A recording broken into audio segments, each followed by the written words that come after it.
Anyone remember Lords of Acid? I did a video about race swapping in films from the Mary Sue article that everyone's been talking about, but it's just not allowed on YouTube. So go watch it on BitChute if you want to get offended. Though this crowd probably would not get offended. However, I did find something even better. I know Zach is going to cover this, so I have to work fast. I wrote that before the night before he covered it, and I guess I didn't work fast enough because he did beat me to the punch on this.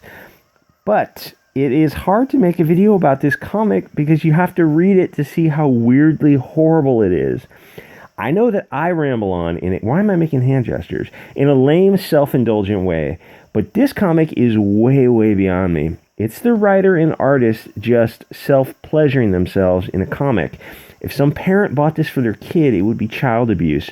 Your kid will probably think you don't love them anymore. This is the...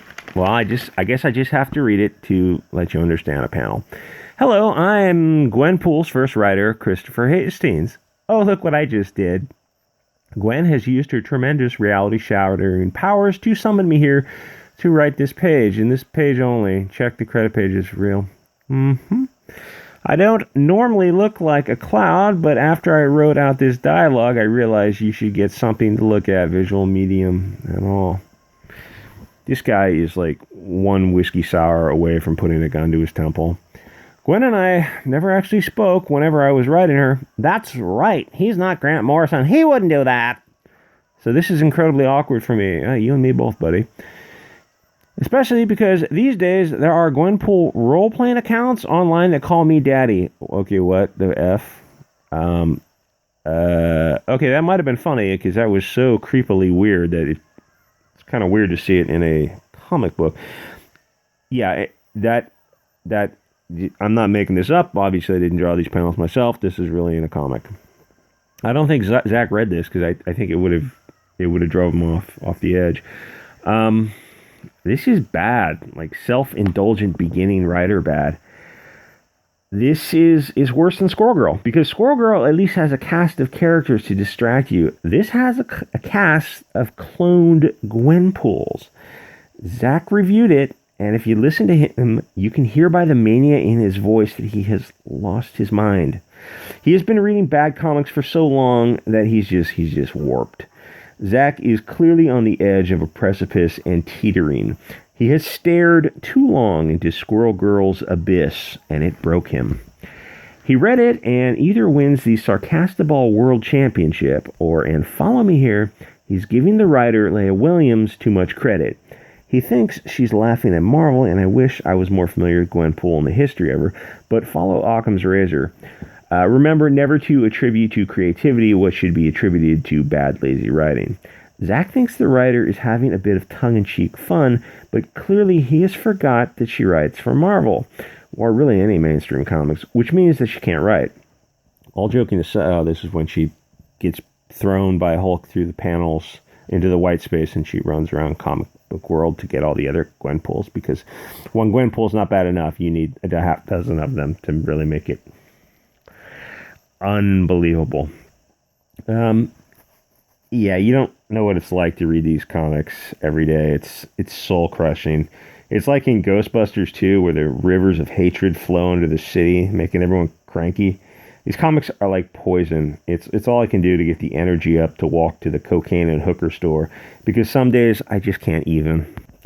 Click the links to support my drug and sex worker fund. Remember, in California, weed is legal, and the degenerates are working to legalize sex work because it's an evil state run by people who want to destroy society, and they've pretty much done it. Anyway, Gwenpool is bizarre, and Zach has cracked. Now, here's where things get weird. I think I read a good comic the other day, and I don't know how to handle it. Reading mainstream comics is just waiting for the anti-blonde man hatred, because it's so common. Let me put it this way. The story could be set in the Middle East, a background of Arabs and Jews, but the bad guy would be a blonde, blue-eyed guy from Aryan Central Casting. Doesn't make sense. It doesn't have to make sense. So every time I turn the page, I'm waiting for the hatred, because it totally ruins the media. You can't continue to enjoy something written by a racist. If you want to read Al Ewing's Immortal Hulk for reference, you know what I'm talking about. You know, this would be, that almost looks like a skirt. You could put her in a short skirt with her little utility belt. And then every so often show a flash of panties, because guess what? That's sexy. A pretty blonde girl with a short skirt with her panties flashing around. Yeah, people want to see that. That sells comics.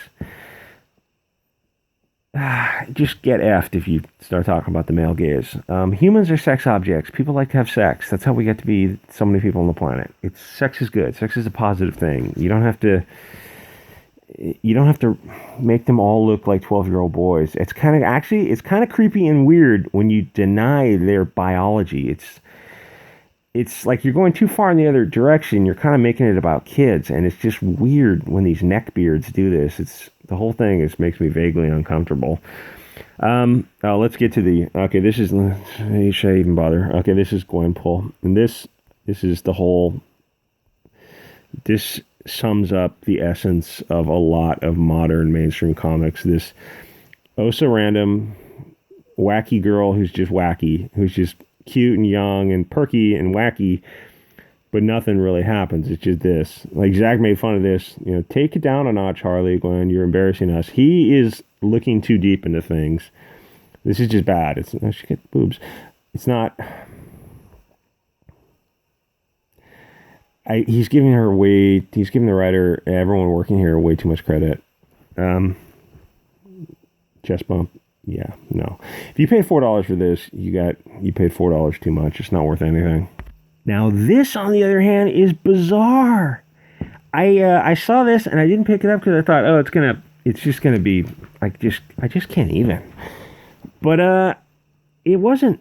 Look, Loki is a cowboy now. That sounds like it's gonna be cringe, and it wasn't. It was just a good, simple, fun story. Cowboys robbing a bank, and there's a backstory of Loki, fighting his way out of some god, and he's kind of on the good guy's side now. But it all works. This is kind of the image that should be the cover for the comic. An old Western, a Clint Eastwood type of thing. Wolverine. The classic background setting of, somewhere out west. Fun people doing fun things. That's what a comic book's all about, without, blonde man bad agenda, blonde man bad, blonde man, remember, blonde with blue eyes is evil. No, it's not here. It's none of that, thank God. See, I didn't read the earlier 4 issues, so maybe they did the blonde man bad stuff in the earlier 4 issues, and I kind of don't want to go back and check, because it's just, like I said, it's soul crushing to read this kind of stuff. I get afraid to read comics. So how do you review a non-racist comics? I don't know, because it's so rare.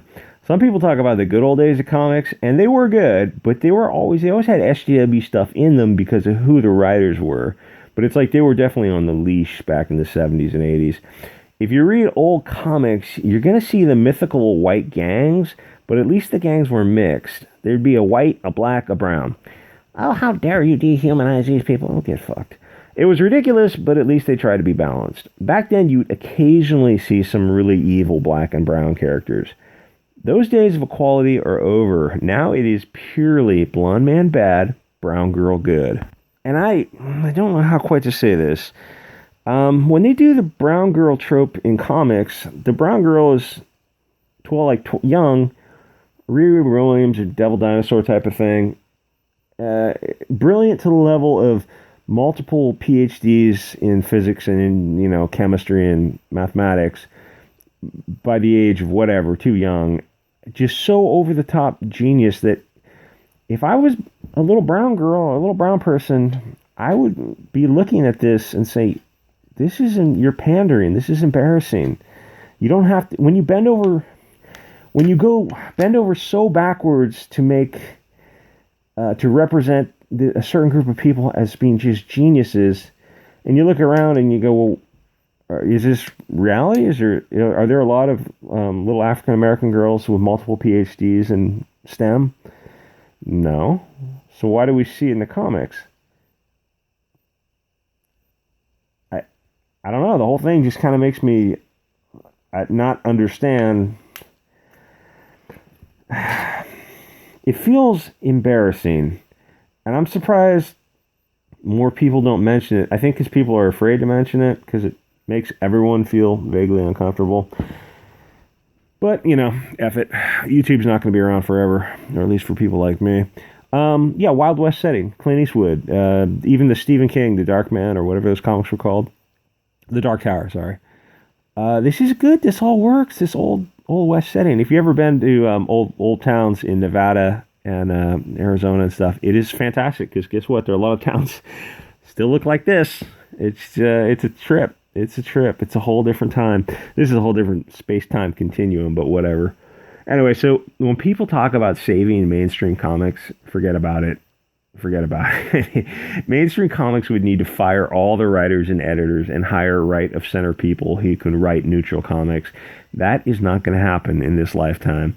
The next stage for comics is to get Comicsgate stuff into brick and mortar stores. That's why what Mitch Breitweiser is doing is so important. Instead of buying Black Ops or Lone Star for $25 plus shipping of $5 to $10, they could sell it in Walmart for $20. It would totally change the game. Mark Waid and his soy super friends would be helpless to interfere. What a fat douchebag. Mark Waid can't put a call into Walmart because they've never heard of him. He's just another fat, aging, liberal hippie douche, as South Park says. Anyway, this was fun. But how do you how do you recommend something when you know the prior issues are probably dog food, and the later issues are probably going to be dog food, unless this is a short series. I don't know. But they are not going to be allowed to continue this without the blonde man bad stuff. They will have to work it in somehow. Simply because the environment in which they work is so poisoned by racism and misandry. There's no way to get around it. Anyway, don't know what to say about a good comic. It's friggin' weird. All right, guys, like, comment, subscribe. Click the links to send me art for the art contest, support channel, get a t-shirt, whatever. I will see you guys next episode, probably.